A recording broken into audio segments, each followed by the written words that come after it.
إن الحمد لله نحمده ونستعينه ونستغفره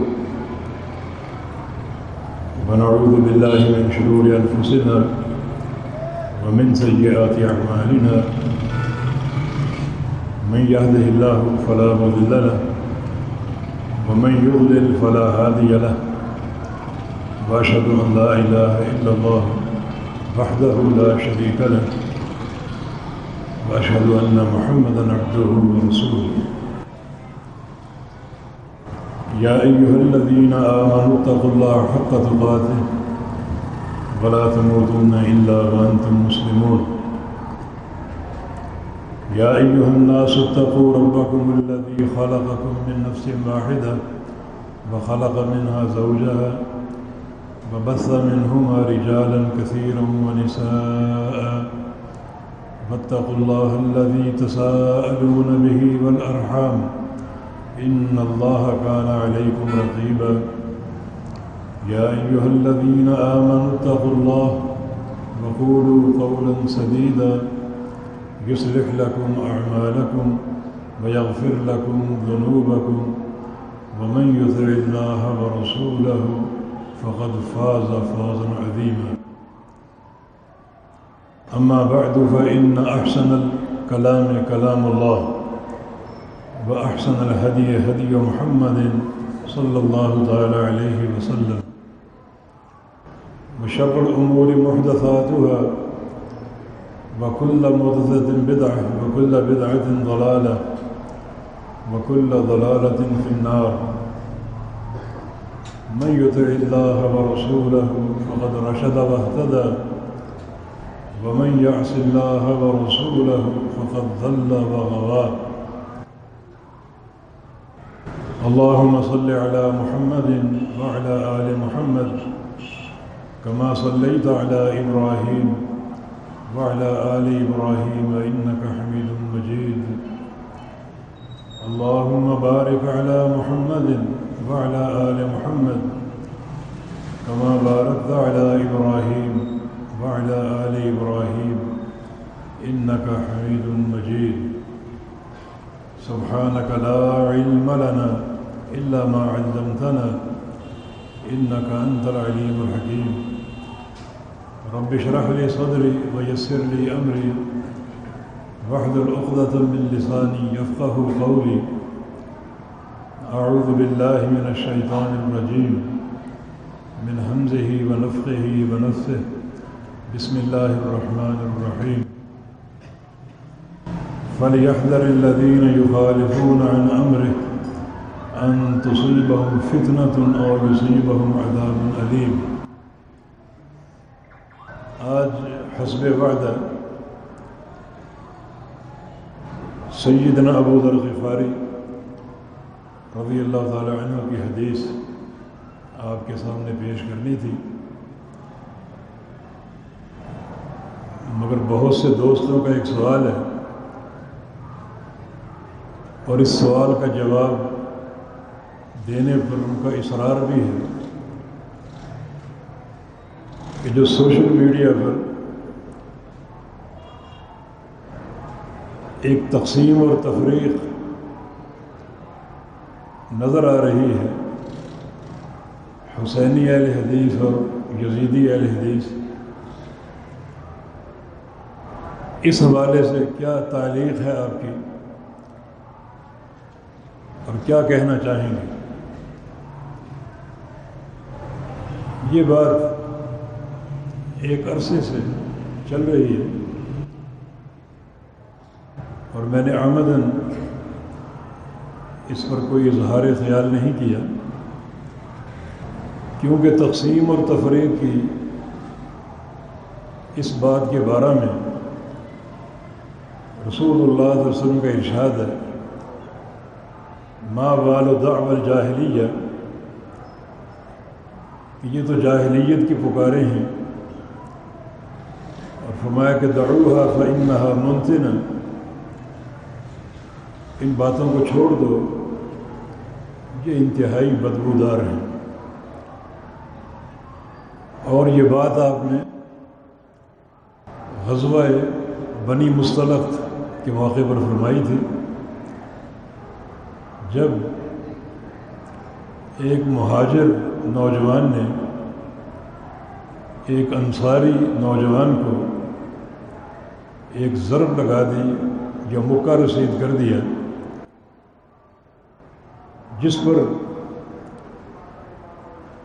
اس انصاری نوجوان نے پکارا یاد الانصار، اے انصاریو آؤ میری مدد کرو، اور مہاجر نوجوان نے پکارا یاد المہاجرین، اے مہاجرین آؤ اور میری مدد کرو۔ اب یہ انصار اور مہاجر یا مہاجرین وہ القاب ہیں جو بڑے بابرکت ہیں۔ اللہ تعالیٰ نے خود یہ لقب ان دونوں جماعتوں کو عطا فرمائے۔ جن لوگوں نے مکہ سے مدینہ ہجرت کی اور یہ مقدس عمل انجام دیا، انہیں خود اللہ تعالیٰ نے مہاجرین کہا، اور جن لوگوں نے مدینہ منورہ میں نصرت کا حق ادا کیا اور مہاجرین کے لیے اپنے دل کو شادہ کر لیے، گھروں کے دروازے کھول دیے، تجارتوں میں شریک کر لیا، انہیں اس نصرت کے بابرکت عمل کی بنا پر انصار کا لقب دیا۔ لیکن یہی دو القاب جب اس عصبیت میں استعمال کیے گئے اور اس تقسیم اور تفریق کے لیے استعمال کیے گئے، تو رسول اللہ صلی اللہ علیہ وسلم نے ارشاد فرمایا کہ دعوها فإنها منتنہ، چھوڑ دو اس امر کو، ان باتوں کو، یہ سب انتہائی بدبودار ہیں۔ حالانکہ القاب پر حق ہیں، اللہ نے عطا فرمائے ہیں، مگر ان القاب کو عصبیت کی راہ پر ڈال دینا اور ان القاب سے امت میں تقسیم یا تفریق کا شوشہ چھوڑنا سخت معیوب ہے۔ اور یہاں جو ایک تقسیم ظاہر کی جا رہی ہے، یزیدی اہل حدیث یا حسینی اہل حدیث، تو یہ ہماری خود ساختہ صفات ہیں، خود ساختہ القاب ہیں۔ اللہ تعالیٰ کی طرف سے ان القاب کے بارے میں کوئی برہان نہیں اور نہ کسی قسم کی دلیل ہے، تو پھر یہ جو القاب ظاہر کیے گئے، ان کی بنا پر تقسیم اور تفریق کا عمل اور زیادہ معیوب ہے۔ یعنی جو القاب اللہ نے عطا فرمائے، ان القاب پر تقسیم کا عمل معیوب قرار دیا گیا، تو جو القاب ہماری اپنی ایجاد ہیں اور خود ساختہ ہیں، اللہ تعالیٰ کی طرف سے عطا نہیں ہوئے، ان کی بنا پر امت میں اور جماعت میں تقسیم کا عمل، تفریق کا عمل انتہائی معیوب ہوگا۔ تو اس لیے اس حدیث کی روشنی میں یہ موضوع ہی بدبودار ہے، اس کو چھوڑ دو، ہم نے کبھی اس پر کوئی اظہار خیال نہیں کیا، مگر ساتھیوں کا اصرار اور تقاضا اس پر بات ہونی چاہیے، تو کچھ معروضات پیش کرنا چاہوں گا۔ امت اس وقت تک خیر پر ہے جب تک اس کا عمل 3 اصولوں پر ہو۔ نمبر 1 کتاب اللہ، نمبر 2 سنت رسول اللہ صلی اللہ علیہ وسلم، اور نمبر 3 کتاب اللہ اور سنت رسول اللہ کا فہم، سلف صالحین کا فہم۔ ایک ہاتھ میں قرآن ہو، ایک ہاتھ میں حدیث ہو، اور ان دونوں کا فہم جو ہے وہ سلف صالحین کا ہو، ان دونوں پر عمل سلف صالحین کے اقوال اور ان کی شرح کی روشنی میں ہو، یہ امت کی خیر کی اساس ہے۔ لیکن صحابہ کے دور کو رسول اللہ صلی اللہ علیہ وسلم نے سب سے افضل دور قرار دیا۔ مشہور حدیث ہے خیر الناس قرنی، کہ سب سے بہترین زمانہ میرا زمانہ، جس میں محمد مصطفیٰ صلی اللہ علیہ وسلم اور آپ کے صحابہ تھے، وہ اللہ کی وحی کے پیروکار تھے اور قرآن و حدیث کو تھامنے والے تھے۔ صحیح مسلم کے ایک حدیث میں رسول اللہ صلی اللہ علیہ وسلم کا فرمان ہے، وَإِنَّ هَذِهِ الْأُمَّةَ جُعِلَ عَافِيَتُهَا فِي أَوَّلِهَا وَإِنَّ آخِرَهَا سَيُصِيبُهَا بَلَاءٌ وَأُمُورٌ تُنْكِرُونَهَا۔ یہ جو میری امت ہے، اس کی تمام تر عافیت پہلے دور میں ہے، یعنی صحابہ کا دور، اور جو بعد کے دور ہوں گے ان میں فتنے ہوں گے اور ایسے ایسے امور ظاہر ہوں گے دین کے نام پر کہ تم اگر ان کو دیکھو تو ان کا انکار کرو کہ یہ دین کہاں سے آ گیا، یہ دین ہمیں ہمارے نبی نے تو نہیں دیا، یہ کہاں سے آ گیا۔ تو اس حدیث میں بھی صحابہ کے دور کو ہر طرح کا ایک عافیت سے بھرا دور قرار دیا گیا، اور وہ دور ہی مثالی ہے۔ اس لیے کتاب و سنت کو جس فہم کے ساتھ صحابہ نے لیا، اور وہ فہم اللہ کے پیارے پیغمبر سے حاصل ہوا، وہ فہم ہی عافیت کی بنیاد ہے۔ صحابہ نے قرآن و حدیث کو لیا، اسے اپنایا، جس فہم کے ساتھ وہ فہم ہی ان کی بہتری کی بنیاد بن گیا۔ تو آج کے دور میں اور ہر دور میں عافیت اور سعادت کی بنیاد انہی تین نکات پر ہے، کتاب اللہ ہو، قرآن پاک اور سنت مصطفیٰ علیہ السلام ہو، اور ان دونوں کو تھاما جائے سلف صالحین کے فہم کو۔ اور سلف صالحین میں سب سے مقدم جماعت صحابہ کی جماعت، بلکہ بعض علماء نے سلف کو محدود کیا ہے صحابہ کرام کے ساتھ۔ کچھ علماء نے 3 ادوار کو سلف صالحین کا دور قرار دیا، کیونکہ نبی علیہ السلام کی حدیث ہے خیر الناس قرنی ثم الذین یلونہم ثم الذین یلونہم، کہ سب سے بہترین زمانہ میرا ہے، پھر تابعین کا، اور پھر اتباع تابعین کا۔ کچھ علماء کی رائے کے مطابق یہ 3 دور سلف صالحین کے دور۔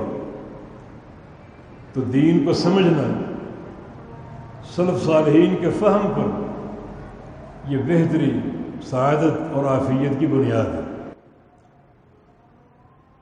اب یہ جو تقسیم کی باتیں کی جا رہی ہیں، یزیدی اہل حدیث اور حسینی اہل حدیث، کیا یہ تقسیم سلف کے دور میں موجود تھی؟ کیا اس کو سلف صالحین کا فہم کہا جائے گا؟ اختلاف اس دور میں بھی تھا۔ سیدنا حسین رضی اللہ عنہ، ان کی فضیلت، ان کی برتری اور مقام و مرتبہ میں کوئی دوسری رائے نہیں ہے۔ اللہ کے پیارے پیغمبر کے نواسے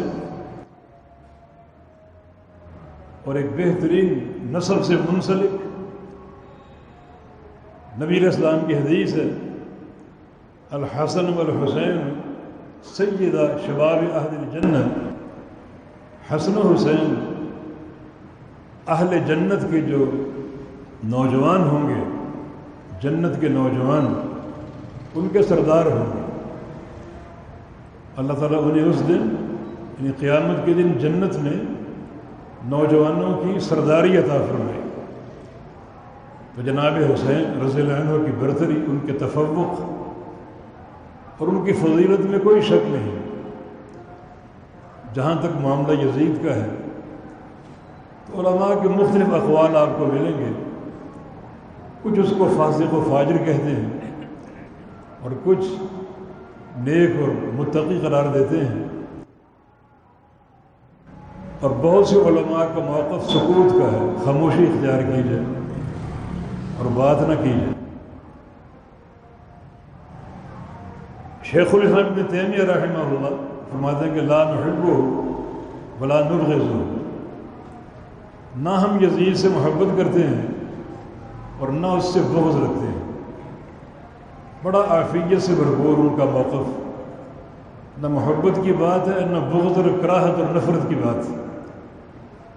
تو باہر اگر ساری آراء کو چھوڑ دیا جائے، اسی رائے کو لے لیا جائے کہ وہ فاسق اور فاجر تھا، تو اس کی تکفیر کسی نے نہیں کی، اور فسق و فجور کا معاملہ چاہے کبیرہ گناہ کیوں نہ ہو وہ معافی کے قابل ہے۔ معافی کے بہت سے اسباب ہیں، بہت سے عمل ہیں جو گناہوں کا کفارہ بن جاتے ہیں، مثلا توبہ اور رجوع اور اعمال صالحہ۔ ان الحسنات یذہبن السیئات، نیک عمل بھی گناہوں پر چھا سکتے ہیں اور گناہوں کی صفائی کا ذریعہ بن سکتے ہیں۔ بلکہ ایک انسان اگر سچی توبہ کر لے اور اس توبہ پر قائم ہو جائے تو اللہ تعالیٰ اس کے گناہوں کو نیکیاں بنا دیتے ہیں۔ تو بہت سے اسباب ہیں۔ ایک انسان کا عقیدہ توحید اتنا مستحکم اور مضبوط ہو، توحید میں اس قدر صلابت ہو کہ اللہ تعالیٰ اس کے گناہوں کو نوٹ ہی نہ کرے، اس کا عقیدہ اور اس کی توحید کی قوت اور صلابت اس کے گناہوں کا کفارہ بنے۔ یا ابن آدم انک ما دعوتنی ورجوتنی لاغفرن لک الا ما کان منک ولا ابالی۔ حدیث قدسی ہے کہ اے ابن آدم، جب تک تو صرف مجھے پکارے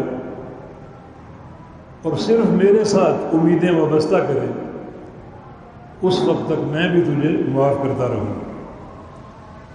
یہ ایک بندے کا اگر عقیدہ ہو صرف اللہ کو پکارنا ہے اور عملاً اللہ کو پکارتا رہے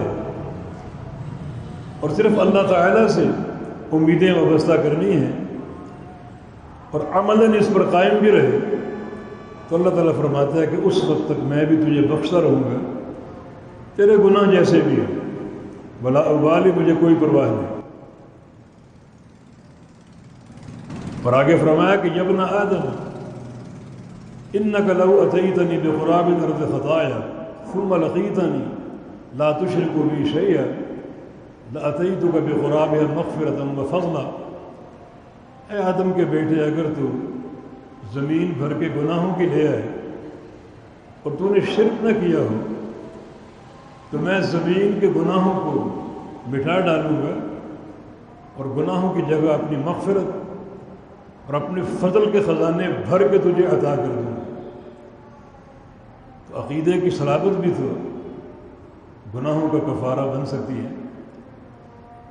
پھر ایک وسیلہ اور ہے گناہوں کی بخشش کا، اور وہ انسان کا خاتمہ ہے۔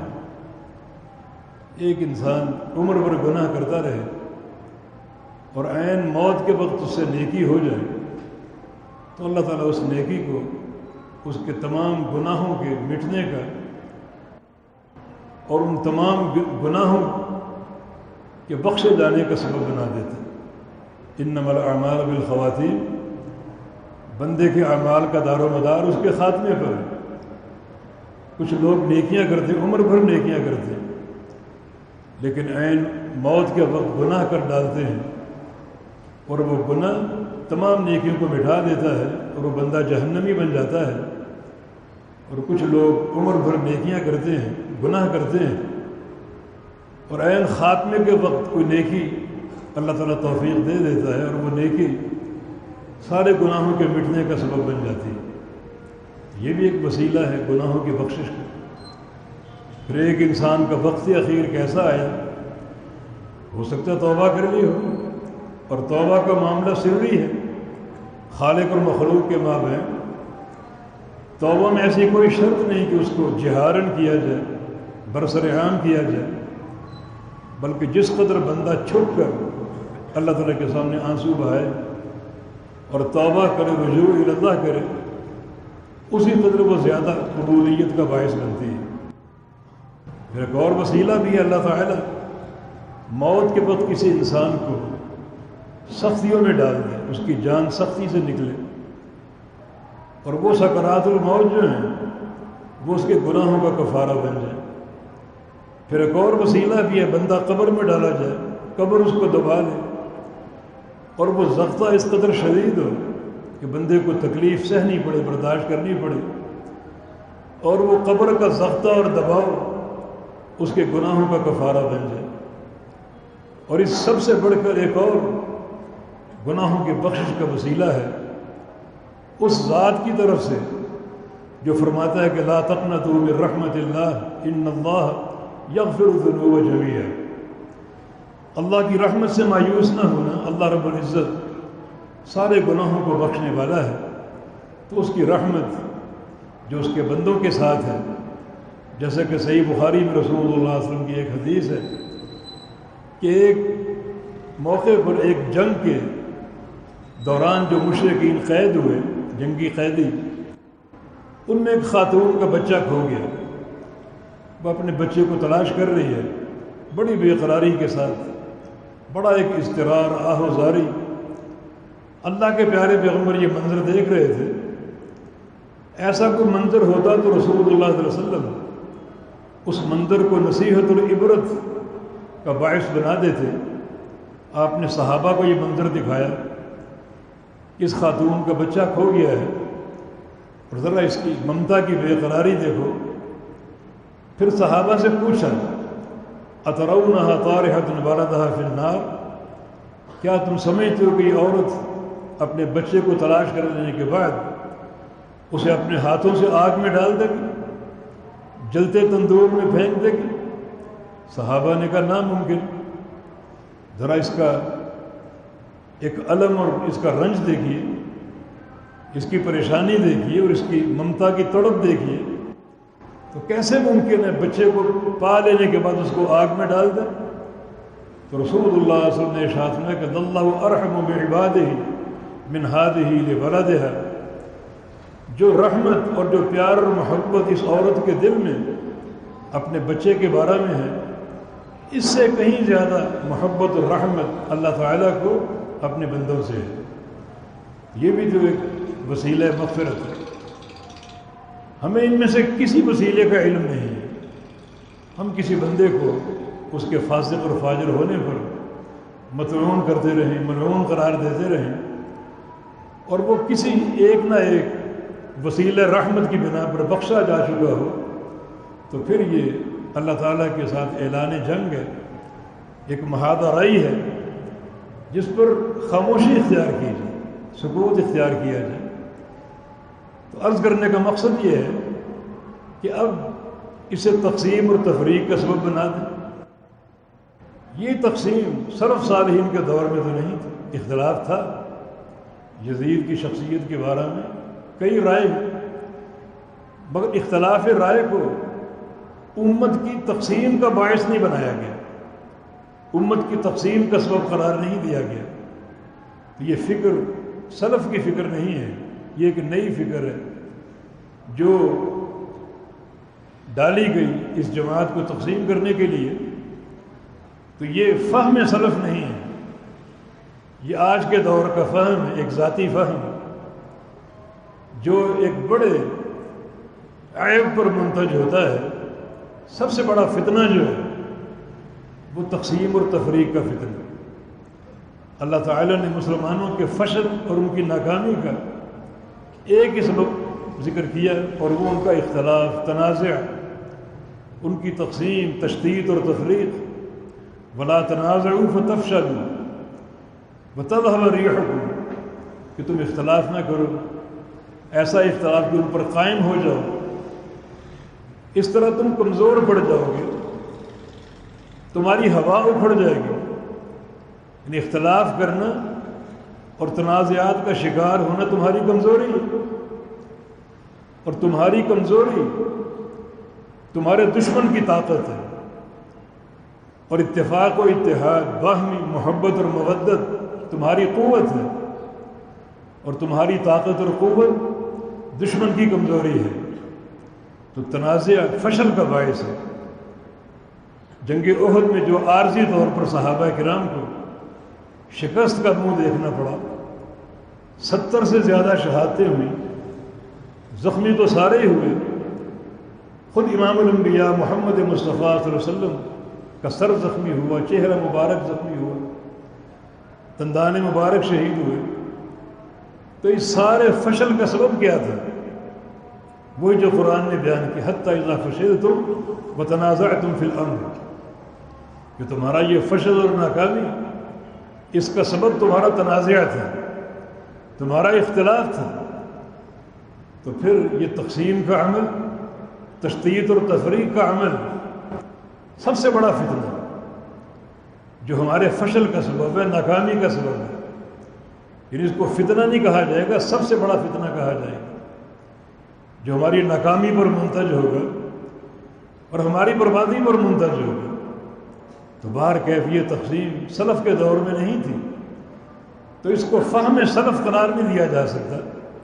یہ آج کے دور کا ایک فہم ہے، انتہائی بیہودہ اور ناقص، جس کو فہم کہنا بھی لفظ فہم کی توہین ہے۔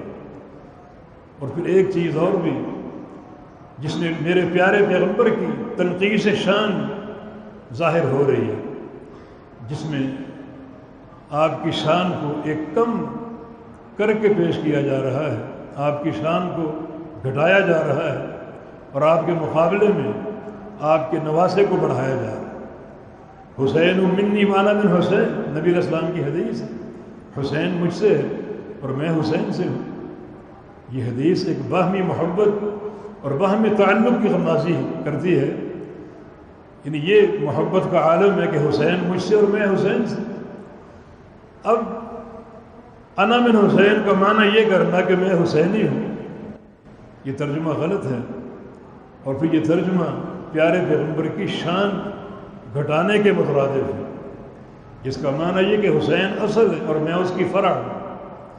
جب آپ کسی کی طرف اپنے آپ کو منسوب کریں گے تو اس کا معنی وہ اصل ہے، آپ اس کی فرع اور آپ اس کے تابع ہیں۔ اگر کہیں کہ میں شافعی ہوں تو معنی شافعی میرے استاد ہیں، میں ان کا شاگرد ہوں۔ اگر کہیں کہ میں مالکی ہوں تو معنی مالک آپ کے استاد ہیں اور آپ ان کے شاگرد ہیں۔ یعنی سلف کے دور میں یہ نسبت جو تھی استادی اور شاگردی کو ظاہر کرتی تھی۔ یعنی فلان المالکی اے من اصحاب مالک من تلامید مالک، کہ فلاں مالکی ہے معنی امام مالک کے شاگردوں میں سے ہے، امام مالک کے ساتھیوں میں سے ہے۔ تو یہ نسبت اس بات کو ظاہر کرتی ہے کہ مالک اصل ہے، شیخ ہے، متبوع ہیں، اور میں ان کا تابع ہوں، میں ان کا شاگرد ہوں۔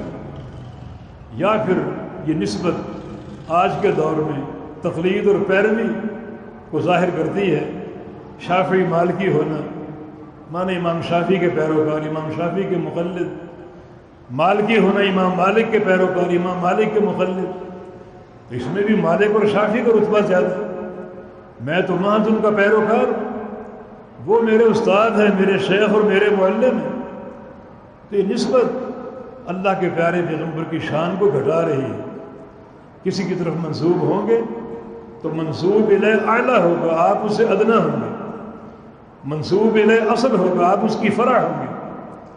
تو وہ حدیث جو سلف صالحین کے دور سے اب تک چلی آ رہی ہے، جس کا مغز صرف محبت مصطفیٰ اور محبت حسین ہے، کہ حسین مجھ سے اور میں حسین سے، معنی یہ ولا اور محبت کی نسبت ہے، اسے آپ اس انداز سے پیش کریں جس میں نبی علیہ السلام کی شان ہی گھٹ جائے اور آپ کا مرتبہ گر جائے اور آپ کے مقابلے حسین کا مرتبہ بڑھ جائے، تو یہ فہم سلف نہیں ہے، بلکہ انتہائی بیہودہ بات ہے جو اللہ کے پیارے پیغمبر کی شان کی تنقیص اور کمی پر منتج ہو رہی ہے۔ یہ دو باتیں ہیں، ایک ایسا فہم ہے جو سلف صالحین سے بالکل منقول نہیں ہے۔ جب سے نبی علیہ السلام کا دور، پھر صحابہ، تابعین، اتباع تابعین، ائمہ محدثین کا دور، کسی عالم اور کسی محدث نے یہ فہم پیش نہیں کیا۔ یہ دو فہم جو یعنی حسینی اور یزیدی کی بنا پر امت کی تقسیم اور انا من حسین کا ترجمہ میں حسینی ہوں، کہیں سے ثابت نہیں۔ یہ فکر سلف نہیں ہے، فہم سلف نہیں ہے، یہ آج کے دور کا ایک فہم ہے انتہائی غلط، خاطئ اور بیہودہ، جس کو فہم بھی نہیں کہنا چاہیے۔ یہ تو امت کی تقسیم اور تشدید کا باعث ہے اور تفریق کا باعث ہے۔ تو یہ ایک فتنہ ہے۔ اب فتنے کے تعلق سے ایک حدیث پیش خدمت کرنا چاہتا ہوں۔ اس حدیث کی روشنی میں ان لوگوں کا کردار واضح ہوتا ہے جو اس فتنے کا ساتھ دیتے ہیں۔ کچھ لوگ ان کے ساتھ جو حسینی اہل حدیث کہتے ہیں، اور کچھ لوگ ان کے ساتھ جو یزیدی اہل حدیث کہتے ہیں، معنی اس فتنے میں شامل اور داخل۔ صحیح مسلم کی حدیث ہے، رسول اللہ صلی اللہ علیہ وسلم کا فرمان ہے کہ تعرض الفتن علی القلوب، کہ فتنے دلوں پر پیش کیے جائیں گے۔ یہ سب سے خطرناک فتنے۔ کچھ فتنے جسم پر ہوتے ہیں، بخار چڑھ گیا، شوگر ہو گئی، کوئی عارضی بیماری آ گئی، یہ جسم کی بیماری ہے۔ اور کوئی فتنہ اگر دل پر مسلط ہو، وہ دل پر جلغار کرے، تو یہ روحانی مرض ہے جو جسمانی مرض سے زیادہ شدید بھی ہے اور تکلیف دہ بھی ہے۔ میں کہ فتنے دلوں پر پیش کیے جائیں گے، دلوں پر پیش ہوں گے۔ پھر اگلی بات بڑی خوفناک ہے، ای قلب اشربھا نکتت فیہ نکتۃ سوداء، جس دل نے اس فتنے کو قبول کر لیا، اس دل میں ایک سیاہ نشان لگا دیا جائے گا، اور وہ فتنے میں چونکہ موجود ہے بڑھ چڑھ کر، تو وہ سیاہی بڑھتی جائے گی۔ وَأَيُّ قَلْبٍ أَنْكَرَهَا نُكِتَتْ فِيهِ نُكْتَةٌ بَيْضَاء، اور جس دل نے اس فتنے کا انکار کر دیا، اس دل میں ایک سفید، ایک روشن نشان لگا دیا جائے گا، وہ دل اجلا ہو جائے گا، منور ہو جائے گا کہ اس نے فتنے کا انکار کیا۔ اب آج جو لوگ بڑھ چڑھ کر ان دو فتنوں میں ملوث ہیں اور اس کو قبول کرتے ہیں، حالانکہ تفریق کا عمل ہے، تشدید کا عمل ہے، تو وہ دل جو ان فتنوں کو قبول کر رہا ہے، وہ دل سیاہی کی طرف بڑھتے جا رہے ہیں۔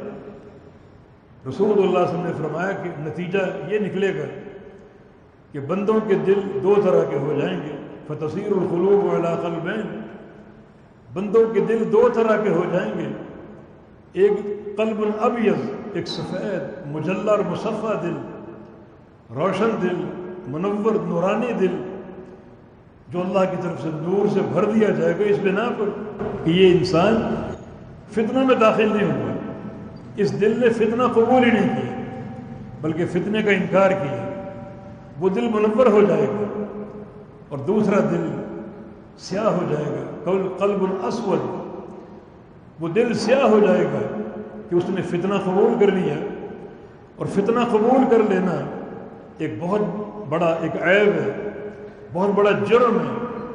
اللہ تعالیٰ اس فتنے کے قبول کرنے کی بنا پر اس دل کو سیاہ کر دے گا، حتیٰ کہ نبی علیہ السلام نے کل کوز مجفین کی مثال دی کہ وہ دل ایک الٹے پیالے کی مانند ہو جائے گا، وہ پیالہ جس کو الٹا کے رکھا جائے۔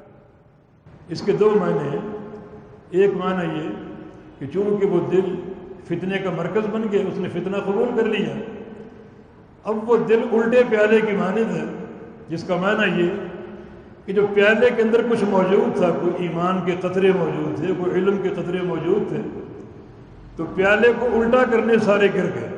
جب پیالے کو الٹا رکھا جو کچھ اندر تھا سارا نکل گیا اور گر گیا اور بہہ گیا. اب وہ دل ایمان سے خالی ہے، خشیت سے خالی ہے، اللہ تعالیٰ کے خوف سے عاری اور خالی ہے، پوری طرح سیاہ ہو چکا. یہ الٹے پیالے کا ایک معنی اور تفسیر. دوسرا معنی یہ ہے کہ جب پیالے کو الٹا کے رکھا جائے تو اس میں کوئی نئی چیز داخل نہیں کر سکیں گے، کوئی پانی یا دودھ یا کوئی مشروب اس میں داخل نہیں کر سکیں گے. وہ الٹا رکھا ہوا ہے. سیدھا ہوگا تو داخل کریں گے، وہ تو الٹا پڑا ہوگا، اس میں کیا داخل کر پائیں گے. تو فتنہ قبول کرنے کی بنا پر وہ دل نصیحت قبول نہیں کرے گا، اس میں علم داخل نہیں ہوگا، ہدایت اور توفیق داخل نہیں ہوگی، پاکیزگی داخل نہیں ہوگی، اور وہ دل الٹے پیالے کی مانند ہوگا، سیاہ اور سیاہ اور مزید سیاہ، جو دل فتنے قبول کر لے. اب وہ لوگ جو بڑے شد و مد سے پیچھے پیچھے پھر رہے ہیں، کوئی اپنے آپ کو ان دعات کی بات سن کر حسینی اہل حدیث کہہ رہے اور کوئی یزیدی اہل حدیث کہہ رہے، ان کے لیے یہ حدیث ایک لمحہ فکریہ ہے کہ اس فتنے کی یلغار دل پر ہے.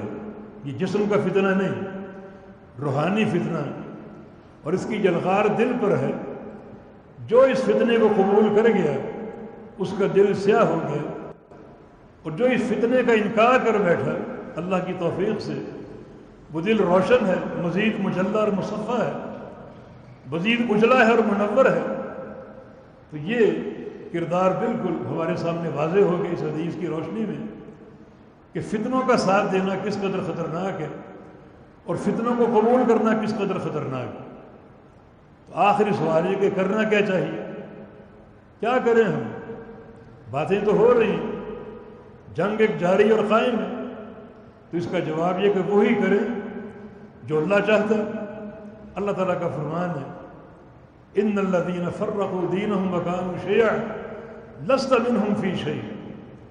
جن لوگوں نے اپنے دین کو بانٹا، تقسیم کیا اور خود فرقے فرقے ہو گئے، خود ان میں افتراق آ گیا، تو لست منہم فی شیء، آپ کا ان سے کوئی تعلق نہیں ہونا چاہیے. یہ فی شیء کی تنکیر اس بات کو واضح کرتی ہے کسی قسم کا کوئی تعلق نہ ہو، کسی قسم کا کوئی تعلق نہ ہو.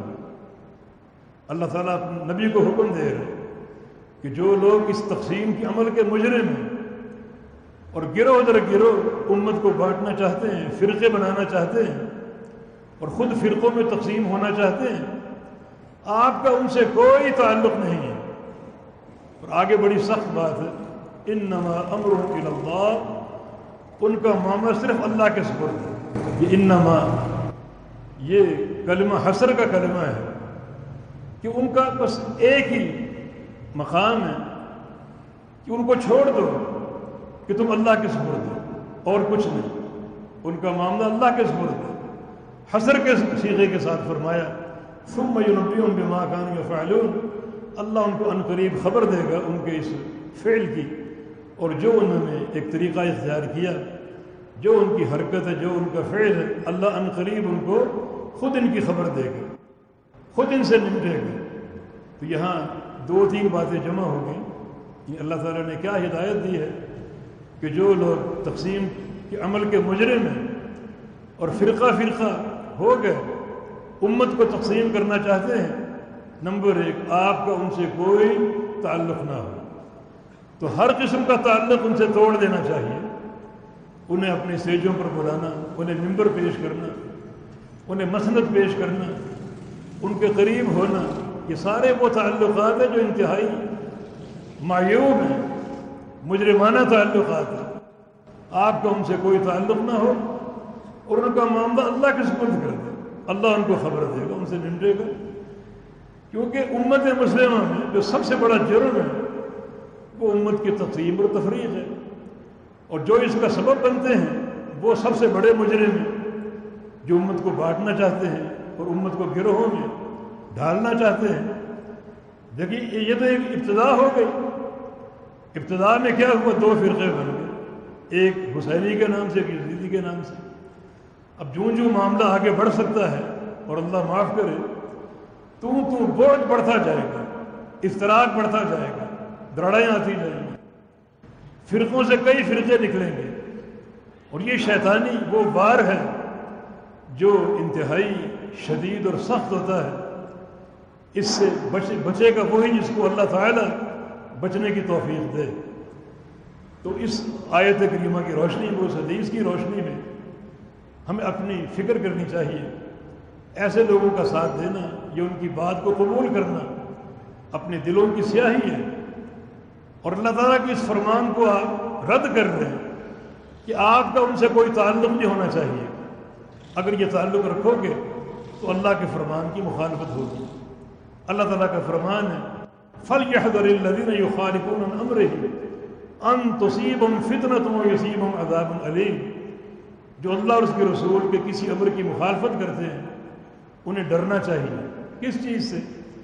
ان تصیبہم فتنہ، انہیں کوئی فتنہ نہ آ لے، کوئی فتنہ ان کو دبوچ لے، اور یصیبہم عذاب علیم، اور اگر دنیا میں فتنہ نہ آیا تو پھر قیامت کا دردناک عذاب تو ہے، پھر وہ بڑا شدید عذاب ہوگا، بڑا دردناک عذاب ہوگا۔ تو جو لوگ اللہ تعالیٰ اور اس کے رسول کے کسی امر کی مخالفت کرتے ہیں ان پر یہ دو اندیشے مسلط اور قائم ہیں، دنیا میں مبتلا فتنہ ہونا جس میں کوئی عافیت نہ ہوگی، اور قیامت کے دن دردناک عذاب وہ تو ہے ہی ہے۔ تو اللہ تعالیٰ کا فرمان واضح ہے، نبی علیہ السلام کی حدیث واضح ہے، اس کے باوجود بھی اگر ان کے پیچھے لگ کر اس فتنے کو ہوا دیں گے، میں نہیں جانتا وہ کون لوگ ہیں، کون اپنے آپ کو حسینی کہتا ہے، کون اپنے آپ کو یزیدی کہتا ہے، اس پر غور کر کے وقت ضائع کرنا میرے مزاج کے خلاف ہے۔ مجھے فکر اپنی جماعت کی ہے، مجھے فکر اس دین کی ہے، ان لوگوں سے کوئی سروکار نہیں ہے جو اس قسم کے نعروں کے داعی ہیں، نہ ان سے کوئی تعلق ہے، نہ ان سے کوئی علاقہ ہے، نہ ان سے کوئی ربط ہے، اور نہ اس سوچنے کا وقت ہے کہ یہ کون لوگ ہیں۔ ہمیں ان سے کوئی سروکار نہیں، نہ کوئی دلچسپی ہے، ہمیں دلچسپی اپنی جماعت سے ہے، فکر اپنی جماعت کی ہے، تو وہ کوئی بھی ہو۔ ہمیشہ کچھ لوگ تماش بین ہوتے ہیں کہ سنیں تو صحیح کیا ہو رہا ہے، یہ تماش بینی کا کردار چھوڑ دیں، تماش بینی دیکھیں، سنیں کیا باتیں ہو رہی ہیں، فلاں کیا کر رہا ہے، فلاں کیا کہتے ہیں۔ جب آپ تماش بین بنیں گے تو شیطان کا وار بڑی قوت سے آپ کو دبوچ لے گا، آپ فتنے کا شکار ہو سکتے ہیں۔ جبکہ ترفع وَإِذَا خَاطَبَهُمُ الْجَاهِلُونَ قَالُوا سَلَامًا وَالَّذِينَ عَنِ اللَّغْوِ مُعْرِضُونَ، لغو سے اعراض کرنا عباد الرحمن کی صفت ہے، اور تماش بینی کرنا عباد الرحمن کی صفات کے خلاف ہے۔ تماش بین بن کر سننے کی کوشش کریں، فلاں چینل دیکھیں اور فلاں کو سنیں کیا باتیں کر رہے ہیں، یہ شیطان کے جھانسے میں آنے کا بڑا قریبی راستہ ہے۔ اپنے اندر ایک ترفع پیدا کرو، ان لوگوں سے کوئی تعلق نہ ان کو سنا جائے، نہ ان کو دیکھا جائے، اور نہ ان کی بات کی طرف توجہ دی جائے۔ اتنے شدید احکام جب آ گئے کہ جو دین میں افتراق پیدا کر رہے ہیں، اختلاف اور تنازع کو امت کو شکار بنا رہے ہیں، امت کو بانٹ رہے ہیں، تقسیم کر رہے ہیں، آپ کا ان سے کسی قسم کوئی تعلق نہ ہو، تو ہم وہ تعلق رکھ کر، تعلق یہ بھی کہ ان کو سنیں، ان کو دیکھیں، تو وہ تعلق رکھ کر اللہ اور اس کے رسول کے فرمان کی مخالفت کیوں کریں؟ جبکہ اتنی شدید وعیدیں موجود ہیں۔ تو تماش بینی کا عمل چھوڑ دو کہ فلاں کیا باتیں کر رہے ہیں، ذرا فلاں کی تقریر سن لو۔ دیکھیں نبی علیہ السلام کی حدیث ہے، ان من البیان لسحرا، کہ بیان جادو ہوتے ہیں، بیان جادو ہوتے ہیں۔ ایسا نہ ہو کہ آپ پر جادو ہو جائے، یہ بیان کا جادو ہونا بیان کی تعریف نہیں ہے، جادو کفر ہے، کفر کے عمل سے تعریف نہیں ہوتی، یہ اسلام کی غیرت ہے۔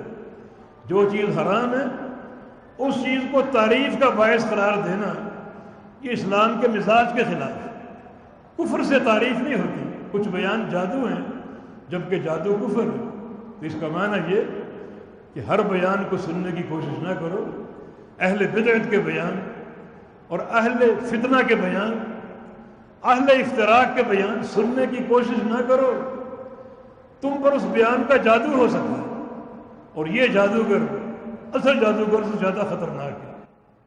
اصل جادوگر جب جادو کرے گا تو اس کا جادو ایک بندے پر چلے گا، ایک بندہ اس کے لپیٹ میں آئے گا، اس میں بھی کئی دن کا عمل ہے، وہ اندھیروں میں بیٹھے گا اور کیا کچھ تکلفات کرے گا، شیطانوں کا استخدام کرے گا۔